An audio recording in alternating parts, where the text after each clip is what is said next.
All right.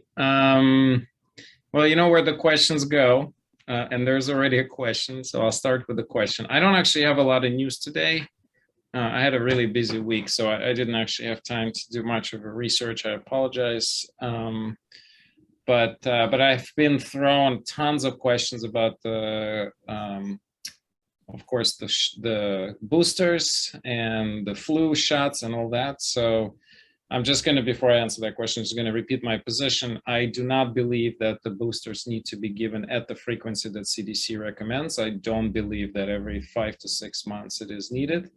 I mentioned that we're seeing a lot of flares of autoimmune conditions after the third and fourth shot. It's very unclear whether it makes sense to get Novavax because there's also no data. And so I'm not going to recommend that either until there's more data coming. And basically, I'm going to stand the position that unless you have gotten the first booster, say, 10 months or more, you probably should wait longer to get the specific bivalent booster. That's my take, because I believe that actually CDC may be overselling the boosters, as you also know, that they have not tested them very well. They're kind of just got FDA approved without being data being collected because they were rushing to get them in. So I think if you've gotten the booster, say 3 or 4 months ago, and it's not the updated one, I think that's fine. Stick and wait a bit longer until sometimes early next year. Same applies if you had an actual COVID. So if you had a COVID within 6 months, I don't think you need a booster, no matter the fact that a lot of literature states that, oh, you know, your natural immunity quickly goes down. I'm not sure I'm agreeing with that position. I think you're going to have some protection, at least against very severe illness and mild cases of COVID. The only thing of a concern is the long COVID, but remember, with the integrative protocol, we're seeing a whole lot less long COVID, close to zero, actually, I would say. So that's all I have to say about that. But the flu shot's coming up, so those of you who should be getting them, please get them starting around mid-October. Don't get them before that, maybe even late October. I could probably start quizzing everybody on why that is the case. I'm sure some people who pay attention, Judy's smiling, I think people who know my position know the answer to that question. But just to reiterate, if you get the flu shot now, you're going to be unprotected in early spring. And that's actually when sometimes flu season is worse at its peak. So wait a little longer. Okay, Cecile has a question.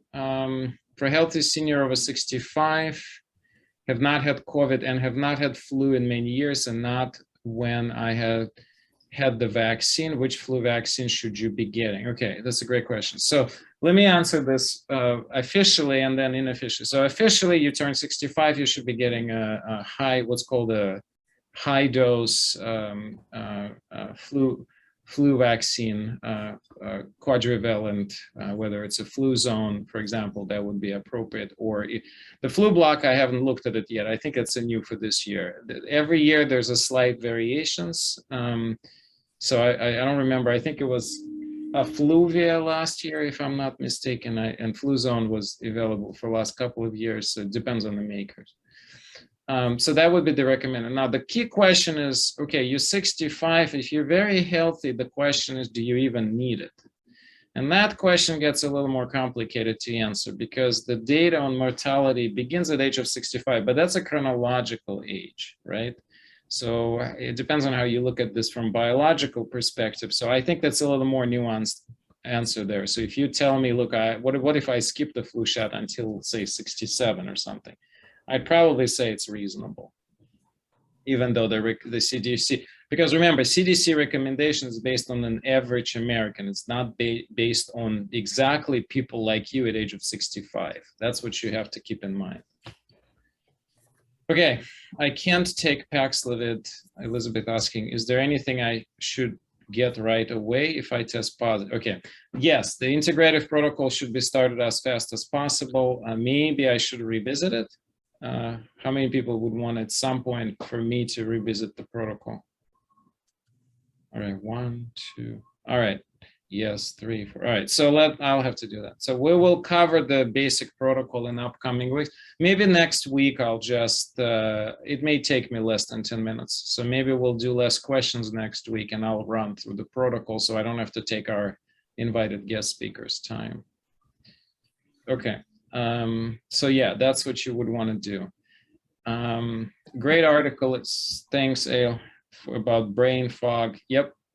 Yeah, so the long COVID cognitive. Okay, how long to wait between getting the senior dose and right? So I think 4 weeks is a very good timing, but even if you space out only 2 or 3 weeks is probably okay. What am I basing it on? Nothing. I don't know. This is more of an intuitive feeling, and also the fact that it takes about 4 weeks to start cranking antibodies for a particular virus that you're vaccinated against.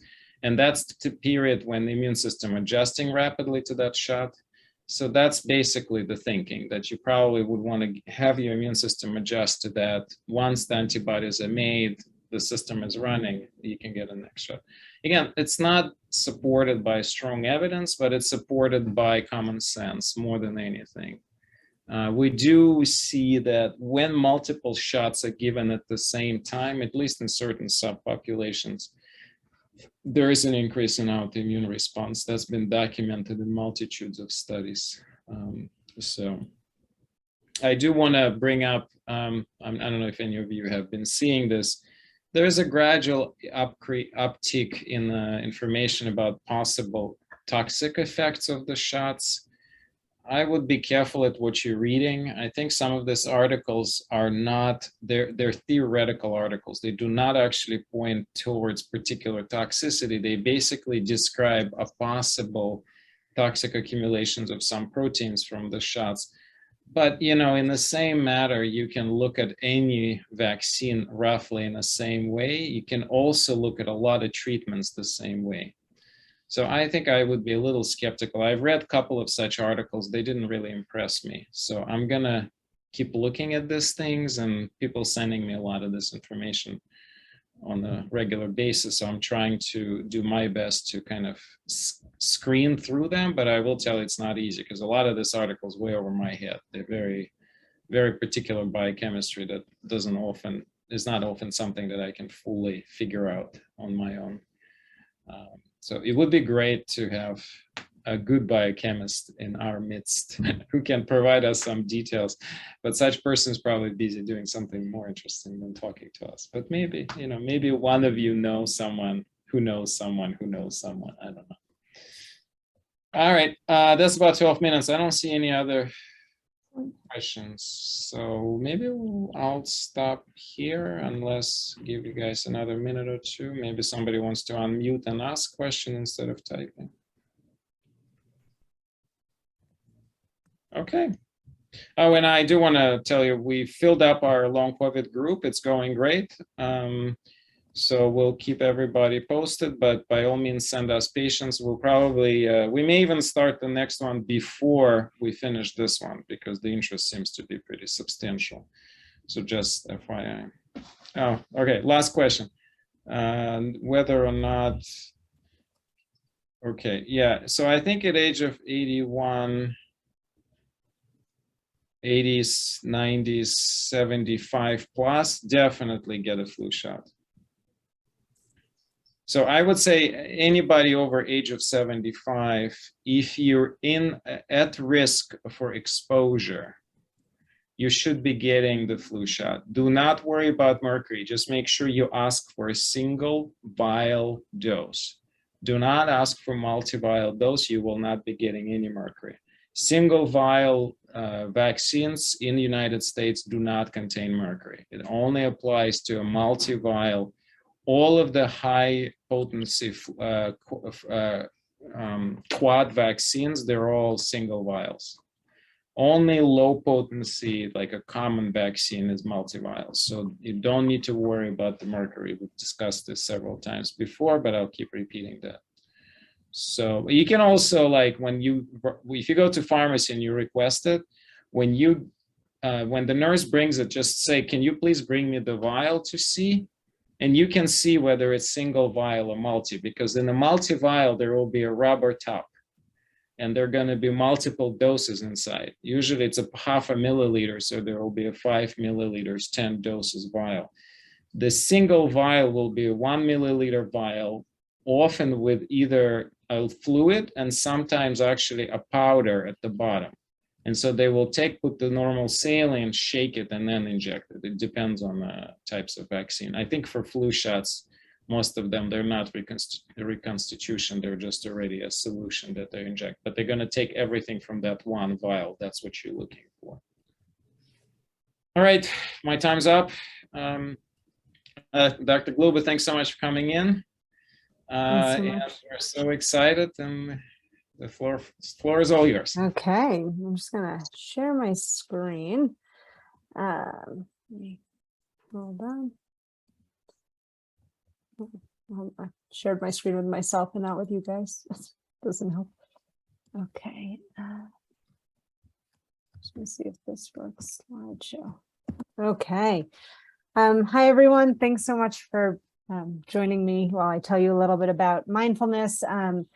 I am, as I was introduced before, the director of behavioral medicine at the American Institute for Cognitive Therapy, but I also run the young adult program for the dialectical behavioral treatment that we do there. So I run DBT groups every week. And so I want to share with you guys some skills that I teach my clients that help them cope with difficult emotions using mindfulness strategies. So I guess we should first start by talking a little bit about what mindfulness is, according to DBT at least. And that's just being present in the, being aware of the present moment, right? Being open and accepting of what is in front of us in life, without kind of judgment and without also trying to push away or cling to other things. And so what I love about DBT and the idea of mindfulness, according to DBT, is that it's this really big umbrella, and you have lots of different options and ways to practice mindfulness throughout your day. And more of the traditional meditation is one of those options. But for people who either have a really difficult time sitting with their emotions and tolerating kind of what's coming up for them in a meditation, or more like my own life, where I have 3 little children and I work, right? Like things are very difficult to kind of know when you'll have a pocket of time to sit and practice meditation. So this gives you a lot of different opportunities to be practicing mindfulness throughout your day, even though we are busy and maybe hopefully some of you are practicing meditation, but this gives us opportunities during our regular life, doing nothing else but kind of the day-to-day things that you're doing and being able to incorporate ideas of mindfulness into those activities. So I just want to give another concept before I get into those kind of the skills and the more bite-sized ways to do mindfulness. When we are navigating life, a lot of times when we're having a difficult time, we are in a place called emotion mind. And our emotion mind helps us navigate a lot of important things in our lives. It's the feedback that we get when something's happening in terms of what we feel about that. And we want to get that information, but we don't want it to overshadow something like reasonable mind. So what we're striving for in dialectical behavioral therapy is to be in a wise mind state. So we would like to incorporate reasonable mind and emotion mind. And I want to kind of bring this more to light. So if something happens to us, we have a doctor's appointment and we are getting information and we're waiting on that information, and maybe the doctor's late, or the doctor comes in and looks kind of distressed in some way. Maybe they're busy and they have something going on for themselves, or they're behind schedule and stressed. Our emotion mind might take over and say to us, oh my God, it's bad results, this is what's happening, and we might get kind of in this siloed thinking of just, all the worst case scenarios and all the really emotionally, content fueled content, information kind of swirling in our brain and overtaking us. Whereas if we were able to kind of tap into our reasonable mind, maybe we could think through that, like maybe the doctor's behind schedule, we were waiting a while, maybe they're stressed about other things. We have not received the results yet of the, information that the doctor is going to give us back. So in wise mind, when we integrate these two parts, we are able to understand a little bit more that like we have these emotions, they're telling us something, but we don't necessarily need to use them and think of them as facts. And our reasonable mind, has all this information based on like reason, facts, values, pragmatics, right? And we are trying to integrate those two things to navigate our life. So we are trying to live our life in wise mind. And the skills that I'm about to discuss in terms of the DBT is to try our best to use the skills of mindfulness that I'm about to describe to you to help us navigate into wise mind more effectively and more regularly. So we want to try our best always to kind of be in this place where it's our own intuition guiding us that brings in pieces of our emotions and brings in pieces of rational thinking. I also would love this to be a discussion. So if you guys have any questions at all, please feel free to jump in. I hope it's clear. I know some people might have heard of something like Wise Mind before, maybe others, this is completely brand new to you. So the way DBT thinks about mindfulness is like, what is mindfulness? We ask this question like, okay, like, we know the research says that mindfulness can really be helping our ability to navigate our emotions more effectively. It helps our memory, our cognitive ability. We are able to focus more. We are able to remember things better. We know there's so much, the research is outstanding about what mindfulness can do for us, right? Our moods are better. We have the ability to kind of deal with the ups and downs of emotion, right? We have this more like resiliency and ability to navigate and be less vulnerable to those negative emotions that sometimes pull at us. And yet, how do we do it? Like, what is it? What should we do? And so the first thing that DBT talks about is what, the what skill. So observe is the first piece, and observe is this idea of just observing without, saying anything about it to ourselves or making any sort of words associated with those things, but we are trying to observe, practice this wordless watching. And we can observe within ourselves and we can observe outside of ourselves. So I want to give some examples of that. And again, these are things you can just incorporate. So ways you can observe throughout your day. I don't know how many of you wake up and make coffee in the morning. Right? We can start our day by practicing mindfulness, doing the exact thing that we do every day. We come, we pull out the canister of coffee grinds. You can smell that, we can look at it. We can see, is it all one color? Is there some sparkly pieces? Sometimes I find that the granulations have different kind of shinier pieces.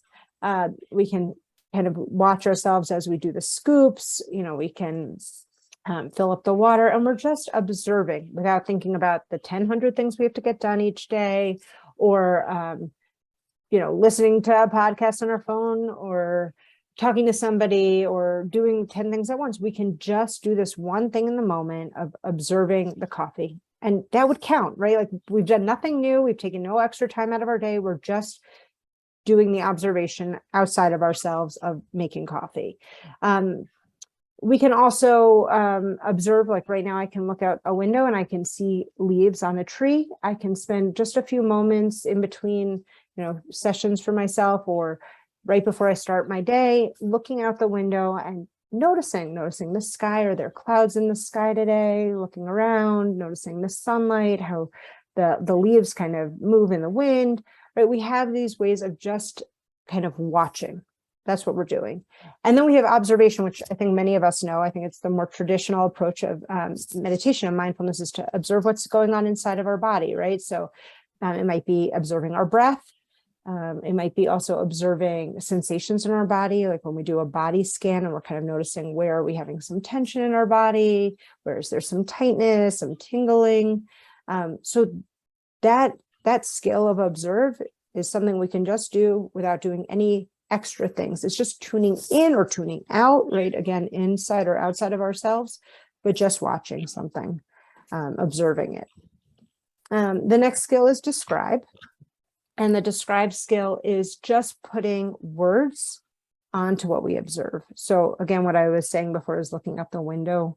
To give you an example, it's like I can observe and then describe it. So I'm seeing, the leaves. I see that they are green. I see many different branches. I can see some leaves are, moving more intensely in the wind than others. I see different shades of green. I see some shadows, right? So I can just label, again, not saying like it's a beautiful tree, that's a judgment, and we're going to get to that. I'm just labeling the facts. What I see is what anybody else should be able to observe and describe, right? It should be almost as though it's just the facts, and I'm telling myself what I see, and that it should be able to be validated by somebody else. Or another way to describe, which I think is really helpful for us, right? Sometimes we are overcome with our emotions. And when that happens, we're like, I'm so depressed, I'm such a loser, right? We might feel these things and they might kind of overtake us, and they become all of who we are, and what we feel is, we kind of lose touch with, like, emotions are not necessarily everything about us, and they don't have to taint every single thing. In a way, we can kind of have this distance from it. So when we can describe in a way of, I feel sadness, I feel tightness in my stomach, I'm observing this thought in my mind, it brings some ability to digest that information differently than if we, have a thought like, I messed up this talk, I always do this, I like flail, and I don't know how to be articulate, and I'm just like, everybody thinks I'm an idiot, right? Like, we can have that kind of more emotional mind, right? Like I was talking about before, narrative. And then if we get to do the skills, we get to observe and describe them. We can say, like, I said this, I said this, I said this, I felt this. We're able to kind of lay it out in a way that brings some distance, and also it's more open to interpretation. There's more variety of how we can kind of take in that information. Any questions so far on observe, describe? Love, again, if there's anybody who wants to participate or ask something, feel free. In the chat. Okay, what, if any, role does imagination play, visualizing those leaves waving in the wind? Okay, great question. So we do a lot of meditation and mindfulness practice can be visualization. We have so many different scripts in dialectical behavioral therapy where you can, some of my favorites are imagining like a safe space inside of us, where we can visualize, and we talk in detail about what it looks like. Are you in a space inside of ourselves that's, dark and cozy? Is there light coming in? What do you see around you? What do you smell? What objects are around you, right? So you can do a lot of the visualization strategies as well. So, one of the Wise Mind meditation scripts that we use, again, Wise Mind is kind of like this knowledgeable well within us, kind of in balance, but some ways people navigate finding Wise Mind is by thinking about, visualizing a place that's really calm and beautiful and comforting to us, and then imagining kind of deep, like going into maybe a lake, and we're kind of coming down to the very bottom in this very relaxed circular motion, right? Like as though you're, they call it the stone flake on the lake, and you like flick a stone into the very still water, and it's kind of slowly making its way down to the very sandy bottom where it's quiet and serene, and you can kind of tap into like, what is your truth? What is your Wise Mind telling us? So we do use tools like that, and I have a lot of scripts that I could share with the group. I don't know exactly. Well, I guess I'll talk to everybody about how I could maybe pass some of those things along, and maybe if we have time, I could even lead one of those quickly. But yes, visualization. So it could be inside of ourselves in terms of kind of our mind, right? It could be sensations in our body, but it could also be kind of what we can envision.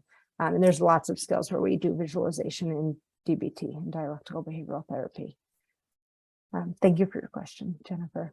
Okay, so in terms of participate, Participate is the last kind of what skill. So what is DBT? We have to be able to observe it. We have to be able to describe it, and we have to be able to participate, right? And sometimes we just focus on one of these. Participation is being in a flow, acting from wise mind, becoming one with what you're doing, being fully engaged in something. And so I'm sure we've all experienced times where we want so desperately to be, we're seeing a show we wanted to see, and somehow we're at this play and something's pulling our mind somewhere else. Like we are kind of leaving what we're observing fully. And, maybe we have some thoughts about that. Like, oh, I want to be present here, but I seem to not be able to be present. Versus sometimes we have these things where we don't even think about anything but what we're doing. We're so deeply engaged and present and in the flow of something. And a lot of examples of this, I think, often have something to do with music, right? Like we're listening to music or dancing or singing, and we can get so deeply connected emotionally, physically. We're just so in the flow of it that we can lose track of kind of everything else. A lot of sports, people who are into sports or sports teams, I think, do a lot of this kind of work in terms of participating, right? Really being fully present. So when people run, sometimes they don't want to listen to music. They just want to hear their breath and their feet kind of hitting the ground and really be present in that movement and in that activity.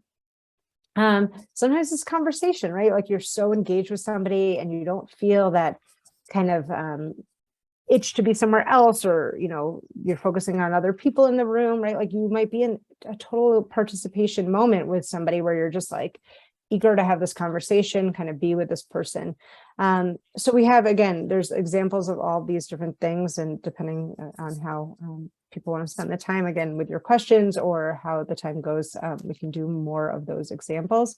Another great example of participate would be, when people do improv, right? You can't plan for that, right? It's not a production where you know what's coming next. You're having to take in information in the moment and kind of respond immediately. That's an example or a way we can practice participation. Okay, any questions on the what skills or how to use them or how they could be helpful to your life, ways to integrate them? Okay. And then this is the last slide. Again, I'm giving you such teeny little bites of what, there's so much, more meat here of what all of these skills are really about. So when we talk again about mindfulness, we talked about the what is it? But now we have to talk about kind of the attitude in which to do mindfulness, or the how to do it. And so when we talk about how one does mindfulness, we want it to be non-judgmental. So non-judgmentally, right? So we want to be able to see things and not evaluate them as good as bad, or as good or bad, right? We want to just stick to the facts. We're trying to not jump to those conclusions or to maybe misunderstand information. When we stick to the facts, we are able to kind of see things as they are. We're trying to accept each moment as it is, not how we wish it was, and how we're so, having difficulty accepting that it's not going the way we want it to go, or it's not, sometimes we're also clinging, like we're like, this is so great right now, I don't want it to end, that kind of feeling maybe at the end of a vacation, like you're like, don't want to have to go back home, you're in this great moment, but that's, the reality is in a few hours, we're going to pack up, we're going to leave. So just kind of accepting things as they are. Now we want you to be able to, of course, acknowledge your values and wishes and emotional reactions. We're not trying to say you're not allowed to react to something. We're trying to say not to judge either what we're feeling, and not to necessarily judge or judging when we have judging, but to notice that it's judgment. I see questions. I just see. Oh, you don't see slides. What happened? Hold on. Let me try that again. Sorry about that, guys. Please let me know. Do you see slides now? Yeah. Yes. Okay, Yeah, great. back up. Okay, great. Okay, thanks. So when we're trying to, again, encompass, kind of be part of this mindfulness approach to life, we are, again, trying to Again, I was mentioning the tree example, right? Like instead of saying it's a beautiful tree, we are just saying that it is a tree because that's what it is. And different people might think it's a beautiful tree or not a beautiful tree, right? So we're trying to stick to the facts so that we can have more ability to manage the way we feel about that. And we get to feel whatever we feel and we get to acknowledge what that feeling is, but we don't want to kind of, again, use judgmental language where we then, are kind of narrowing our ability to kind of cope with what we feel or only think in one way about what happened or what, our experience is. So some examples of ways to practice non-judgmentally, maybe, some situation happens, a conflict arises at work, with friends, with family, there's some tension there. And so it's easy for us to use, again, that emotion mindset. It's hot, it pulls us, right? Emotions really can captivate us. And so what we're trying to do is, kind of notice what are the judgments that I'm making here that, so-and-so looked at me this way. And therefore I assume and use these judgmental words to say like, they don't like me anymore. That person walked down the hall and didn't say hi to me. I'm feeling blown off. I feel so rejected by people these days. Like it's something is wrong about me. Something's toxic. Like, I don't know why people have to feel this way about me versus somebody walked down the hall.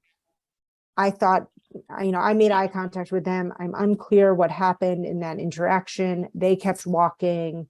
I had a feeling of rejection. I had thoughts about, how I've been feeling socially recently, right? Like there's some distance that is created based on thinking about something in a non-judgmental lens. So we practice that in dialectical behavioral therapy. Sometimes we do that with like politics, right? Things that like really stir up a lot of emotions for people. We can kind of do some sort of like, again, allow yourself to kind of notice the judgments and be with them for a moment, and then kind of try to assess the situation from a non-judgmental angle.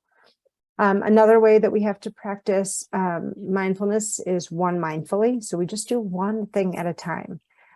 Which is, I think, the opposite of how most of us, I think, we're kind of told to live life, right? Like we're told, multitasking is the best way to be productive. Like try to do as many things as at once, or like doing nothing is bad, right? Like these ideas that we're supposed to be kind of all the time.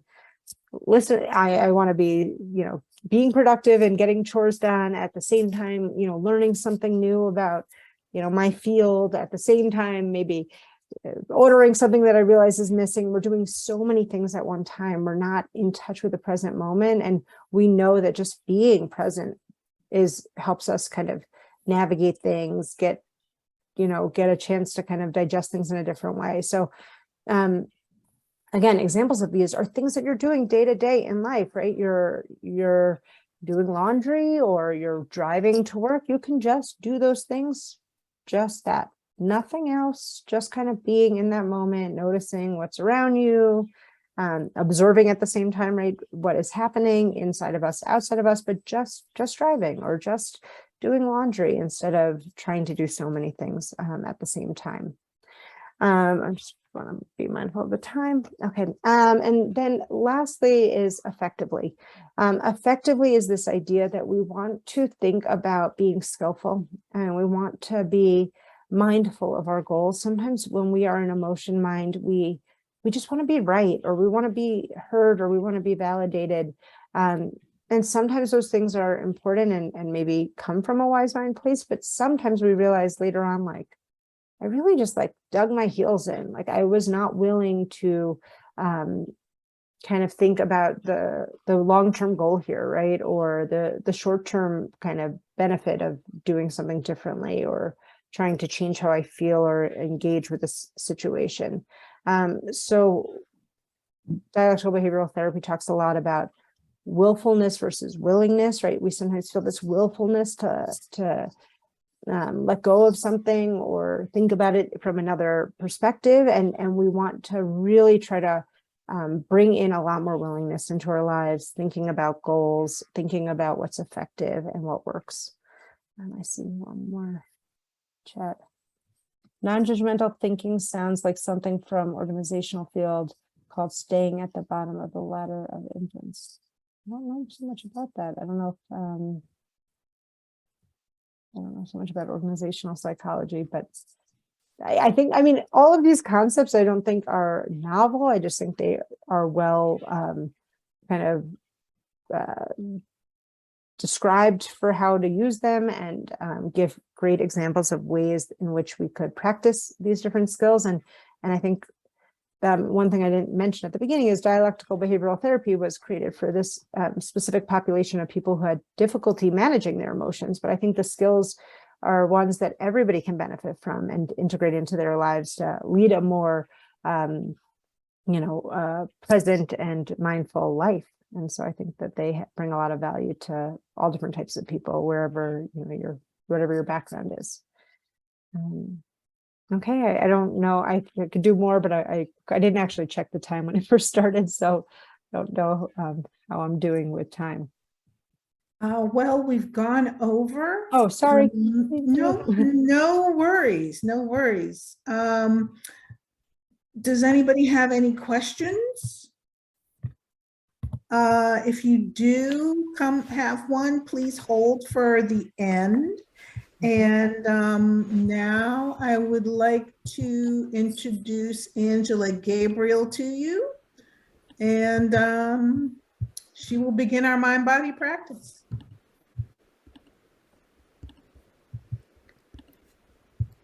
All right. Hi, everybody.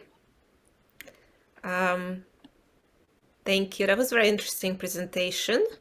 I've heard a lot of good things about DBT therapy, and now it was very interesting to hear about the DBT take on mindfulness. Really cool.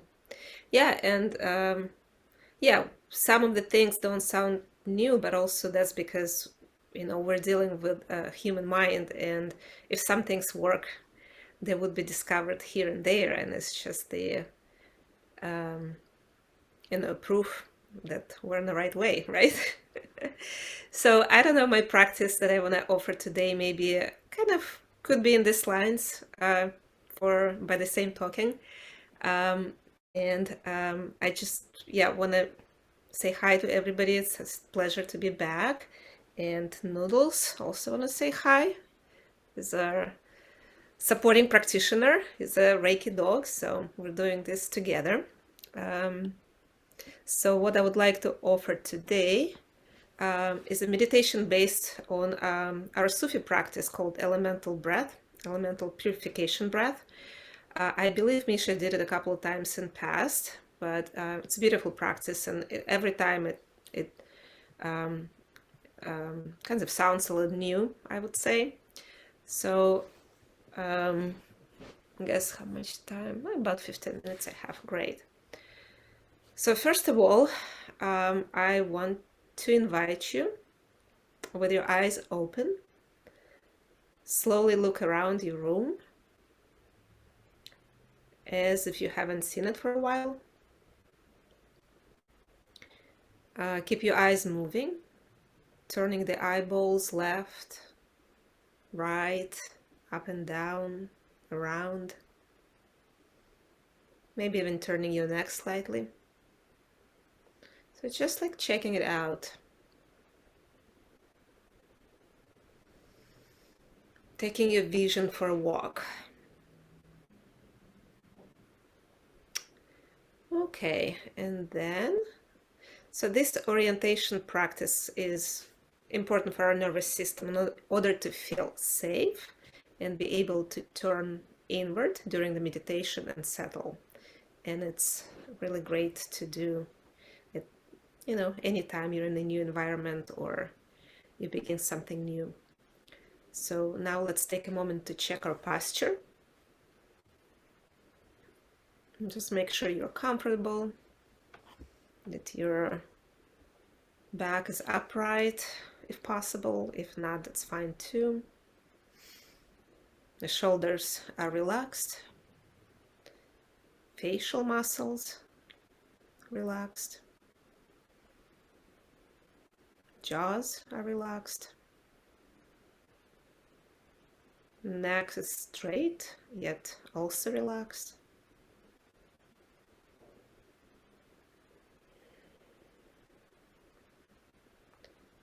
And overall, there is a sense of very gentle, subtle smile and opening on your face and in the whole body. So let's take a nice releasing breath together, or a few of them, and just allow your breath to go through the whole body. And just kind of finish settling your posture.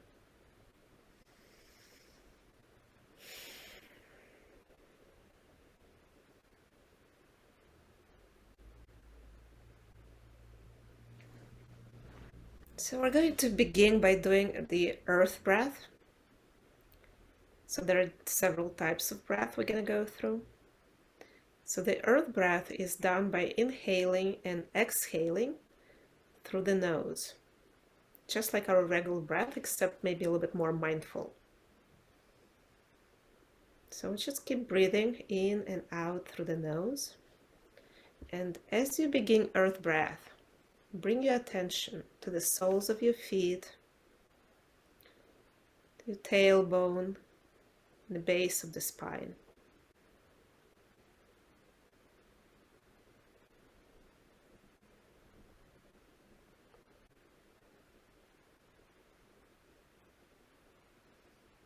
Imagine yourself in a favorite nature place, standing or sitting or walking on the ground.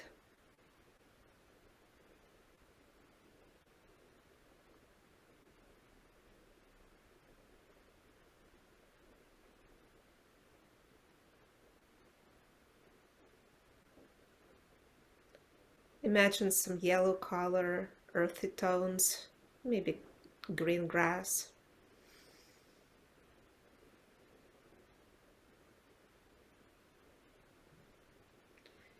The vibrations of each element are different. Earth vibration and magnetism are low, humming bass tone. See if you can feel earth vibrations coming through your feet and base of the spine up into the body.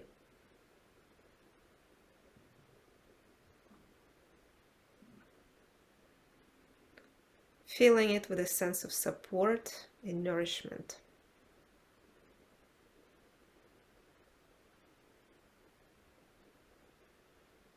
And you can use your breath to carry that vibration.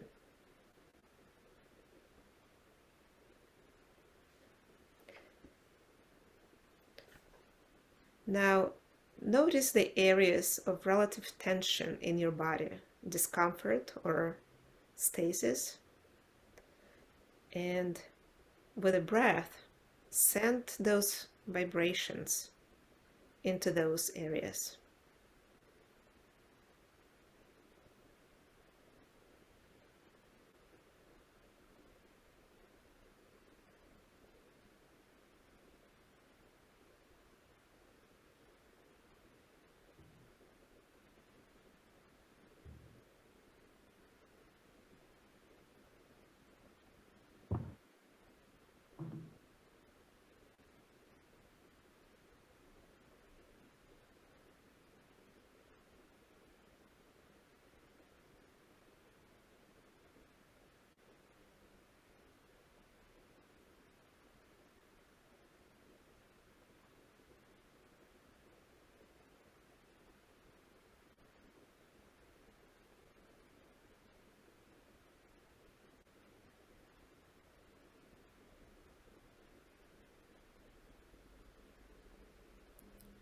And with a sense of gratitude, we will move on to the water breath. So the way we do water breath is we inhale through the nose and exhale through the mouth, just slightly open lips.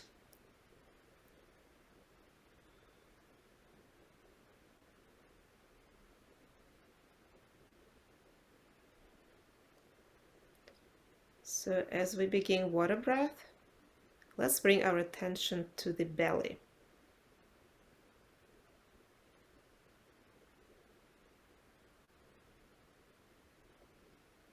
So the breath can go through the whole body, of course, but the center now is somewhere in the belly area, lower body.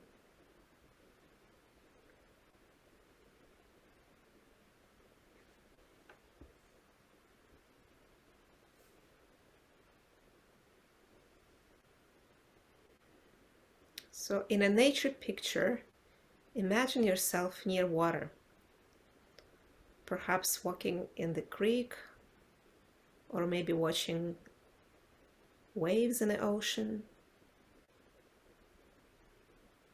and seeing colors like dark blue, green, aquamarine, any water, waterfall, even the shower. So vibrations of the water are less dense. As we go from one element to other, they become less dense. So imagine sound of clear, crispy, moving water.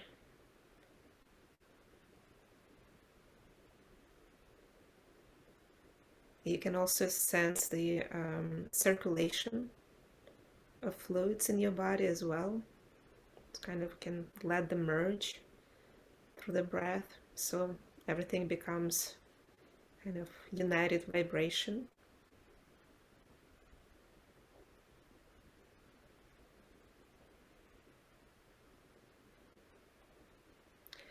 Notice any heavy emotion in your body, something we tend to hold in the belly, at least some of us.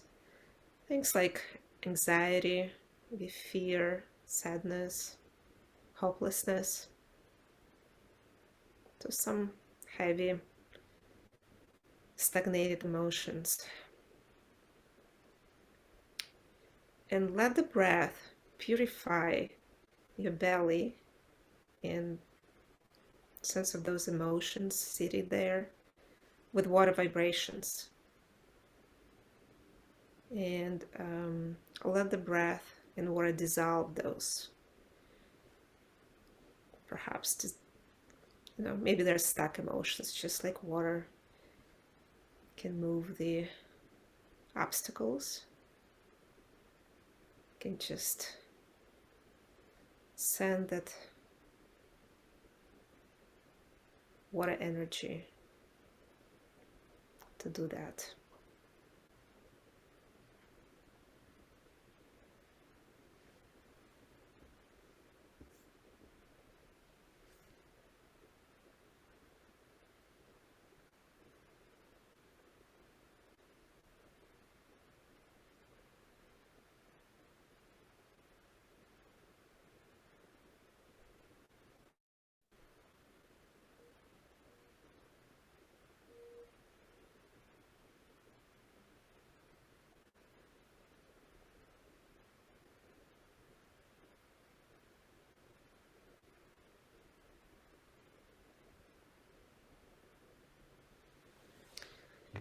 And with a sense of letting go, let's move to the fire breath.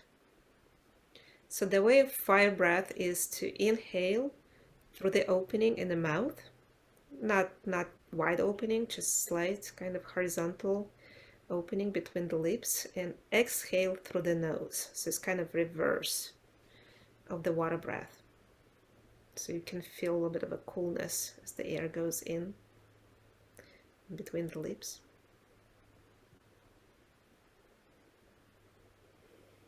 And somatically raise your attention from the belly into solar plexus and the heart space, just above the belly, just roughly chest area.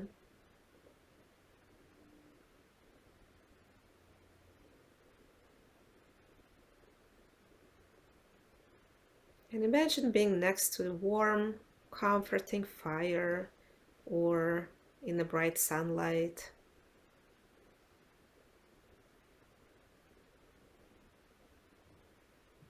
If you're doing this with the open eyes, you can look around and notice sunlight.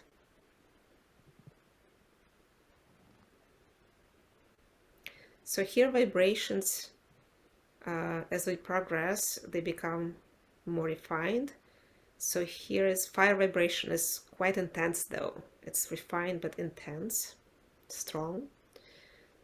So fire helps us to burn lots of obstacles, and we can just look inside to see if we can get in touch with emotions like strong emotions like I don't know, hate, frustration, disgust, distrust.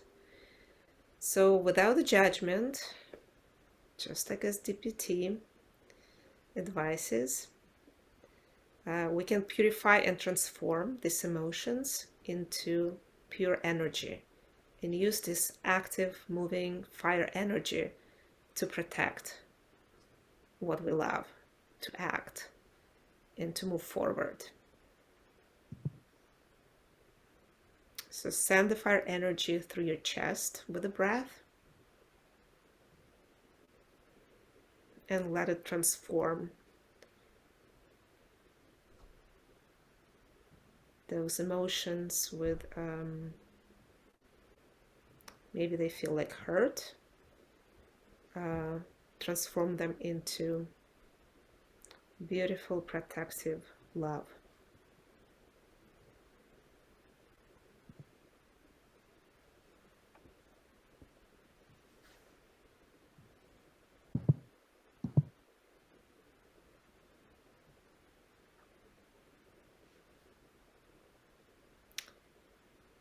And let's move to the last element, the air. We inhale and exhale through both nose now. Very refined, light, long breath. And bring your attention to the head and sense the warm wind in your face. Imagine standing on the top of the hill and observe the vista, the space. Either the daytime or maybe it's a starry sky.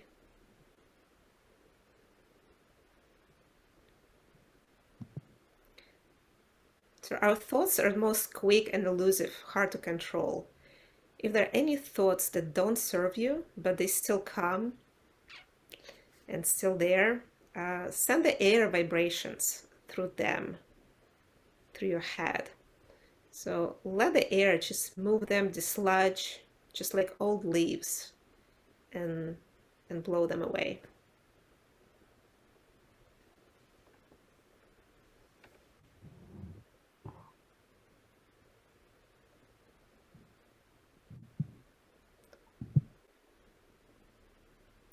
So with a sense of freedom, spaciousness, and clarity, we will return now to our natural breath.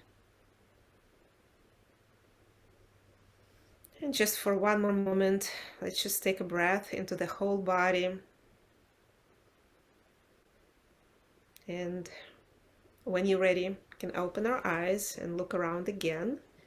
Just come back to this virtual room. And I would invite you to notice how we feel about how we feel and sense at the end of practice, but we're kind of at the end of time, so I'm giving it back to Janet. Misha.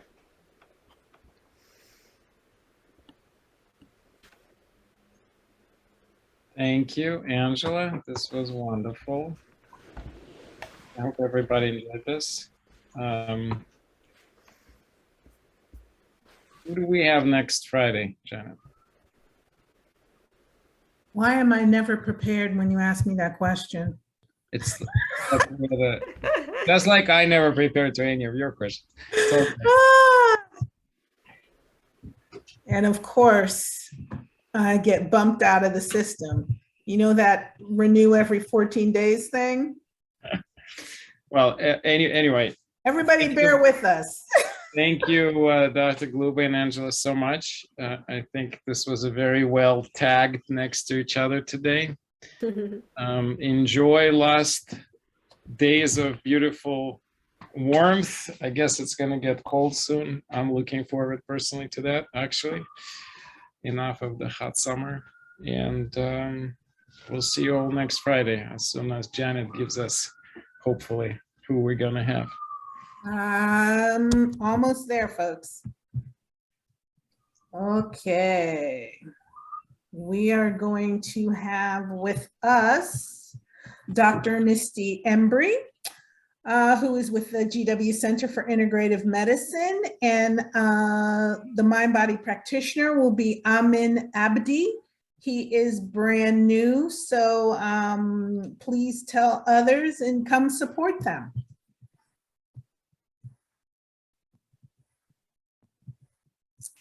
Bye, everybody. Bye.